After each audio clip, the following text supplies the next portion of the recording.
After the Joseph and brothers family reunion, détente, requisite introductions between family, Jacob, and new friends, Pharaoh, the Parsha returns to a previous aspect of Joseph's legacy, agricultural and economic policy.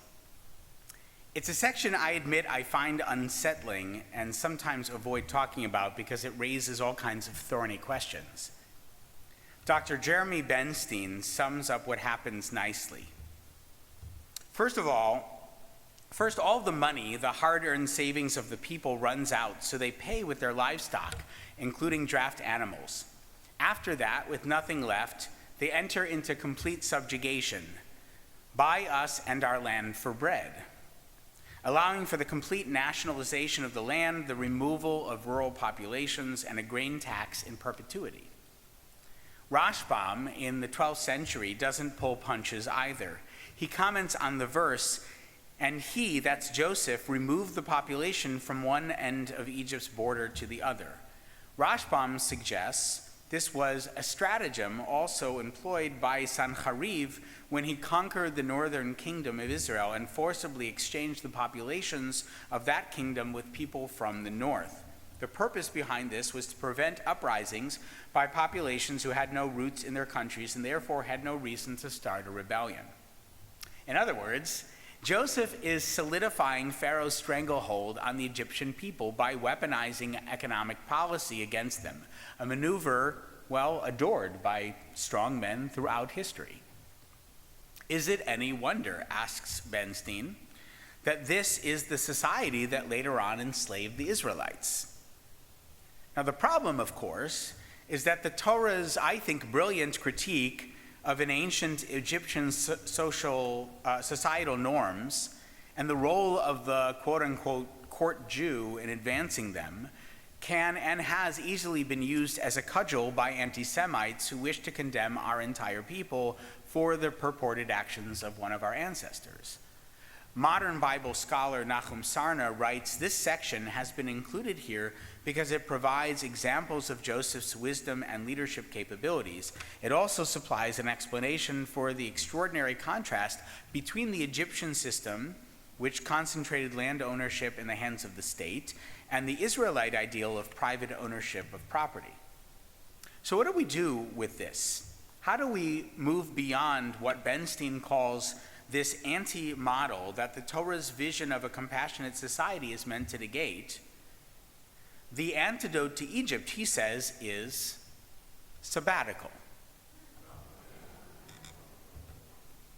Remember how Joseph comes to power in the first place. Before he aids and abets draconian policies, Pharaoh has these dreams, you see. And what does he dream? He dreams in sevens. There are 7 cows, 7 ears of grain. Joseph understands that these dreams are not insignificant, so he recommends some strategic planning. And let Pharaoh take steps to appoint overseers of the land and organize the land of Egypt in the 7 years of plenty. Let all the food of these good years that are coming be gathered, and let the grain be collected under Pharaoh's authority as food to be stored in the cities. Let that food be a reserve for the land, for the 7 years of famine which will come upon the land of Egypt, so that the land may not perish in the famine. Joseph understands the need for planning, but if you're paying close attention, you'll see glimpses of a radically inclusive approach to land stewardship, one that has implications for both the earth and the people who interact with the land. In the 7 years of Pharaoh's dreams and Joseph's planning, the biblical reader is invited to consider Shemitah, the sabbatical cycle. Did you know that this year is actually a sabbatical year? That's right. In the land of Israel, where Shemitah is meant to be observed, this is the year that Jewish residents of the land are meant to observe the series of farming restrictions commanded in Parshat Bahar. Daber el bnei Israel v'amarta lehem, speak to the Israelite people and say to them, when you enter the land that I assign you, v'shavta aretz Shabbat lashem, the land shall observe a Sabbath of the Lord. How exactly does this work? The text explains 6 years you may sow your field, and 6 years you may prune your vineyard and gather in the yield. But in the 7th year the land shall have a Shabbat of complete rest, a Shabbat of the Lord. You shall not sow your field or prune your vineyard. You shall not reap the aftergrowth of your harvest or gather the grapes of untrimmed vines. It shall be a year of complete rest for the land. Okay. So how do you eat? But you may eat, explains Leviticus 25:6, whatever the land during its Shabbat will produce. The Shemitah is an extension of Shabbat. God creates the world in 6 days and stops. We humans till and sow and reap for 6 years and stop. That stopping is powerful. Why do you think still life paintings are so, arresting, pun intended? Why do you think so many musicians sing about this? James Taylor, I just want to stop and thank you, baby. Diana Ross, stop in the name of love before you break my heart. Come on. What about Buffalo Springfield? It's time we stop. Hey, what's that sound? Everybody look what's going down. Vanilla Ice? All right, stop. Collaborate and listen. Ice is back with my brand new invention, something. Grabs a hold of me tightly, flow like a harpoon daily and nightly. Will it ever stop? Yo, I don't know. Turn off the lights, and I'll glow. To the extreme, I rock a mic like a vandal, light up a stage and wax a chump like a candle. Dance! All right. My point is that the lyricists understand the power of the stop, the power of the pause, what musicians call a break. The break lets you regroup, take a breath, gather energy for the next push. Did you know the word Shabbat actually means stop? Right? In modern Hebrew, it's related to the word for strike. And Shemitah, the Hebrew word for sabbatical, means release, relaxing one's grip, letting go. These are spiritual ellipses, the ... And what's often powerful about ellipses, of course, is what comes next. We pay attention to the next because we stop the now. But what we do with the next is as important as the stopping itself. One of the most famous biblical sources dealing with Shabbat offers a possibility for how we might conceptualize the beat after the break. V'shamru v'nei Yisrael et ha-Shabbat. The children of Israel shall keep Shabbat. Beini uven b'nei Yisrael oti le'olam. It shall be a sign for all time between me and the people Israel. Ki sheshet yamim asa Adonai et hashamayim ve'et haaretz. For in 6 days the Lord made heaven and earth, and on the 7th day God ceased from work and was refreshed. What's the phrase? Uvayom hashvi'i shavat vayinafash. Shabbat, we know, is to cease, to pause, to stop. What's vayinafash? Rabbi Alan Liu, Zichrono Livracha, the late conservative rabbi who synthesized Jewish and Buddhist thinking, suggests that God stopped creating and was re-ensouled, re-inspirited, refreshed again. The word nefesh is a synthesis of our bodies and our souls. It's our very being. Vayinafash can be understood as the reemergence of ourselves into ourselves. And this is only made possible when we pause, once we interrupt the inertia of our daily labors. This is, of course, the power of Shabbat in the context of our weeks. This is the opportunity of sabbatical amidst the flow of the years as well. If Shabbat is the antidote to inertia or even workaholism, how is Shemitah the antidote then to Egypt?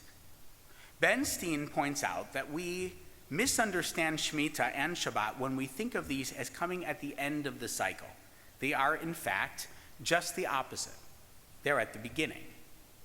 It states explicitly, he reminds us, that immediately upon entering the land, the Israelite nation is meant to observe Shemitah, ki tavo el haaretz. When you enter the land that I assign you, the land shall observe a Sabbath of the Lord. And there's a midrash from the Talmud, the Bavli, that explains humanity is created on the sixth day so that they would immediately be able to observe Shabbat.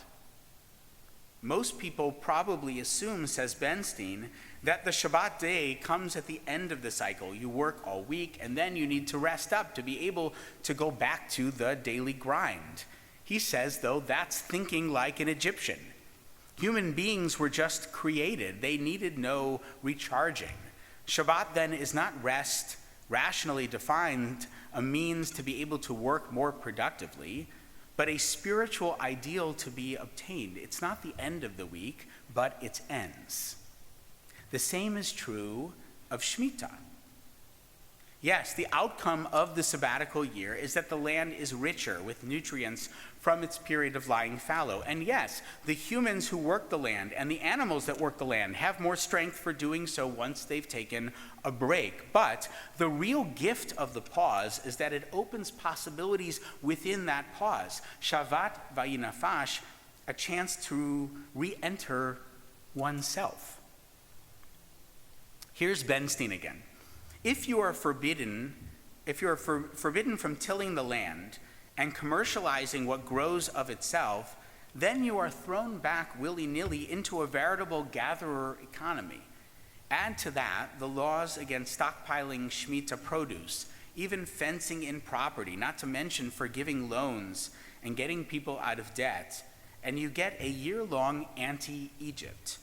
In Egypt, the regime centralized production and distribution and sunk people hopelessly into debt. The Shemitah paradigm does the exact opposite on all counts. That's why the sabbatical year is the first in the cycle. It's what our ancestors do as soon as they enter the land, not once they've exhausted its resources. The deep message of Shemitah, says Dr. Benstein, is how to train ourselves not only to build a society that is anti-Egypt in its commitment to compassion, collective well-being, and social solidarity, but actually to want to build one. We tend to want better for the world when we have time and space to access our best selves, I think. This can and should be done on an ongoing basis, as an ongoing practice, hence the power of prayer, of meditation, healthy activity like yoga or nature hikes. But Torah understands that on some level these are maintenance. Shabbat and sabbatical, which the Torah calls Shabbat Shabbaton, are about periodic radical restoration. They're spiritual ellipses. Just as Shabbat stands within the flow of the week and beyond it, so too Shemitah is both a series of dates on a calendar and a departure from that very calendar. So, happy Shemitah year, everyone. May we be blessed in this sabbatical year of 5782 to internalize its many gifts. What any of this may have to do with me personally, I'll let you know. Shabbat Shalom.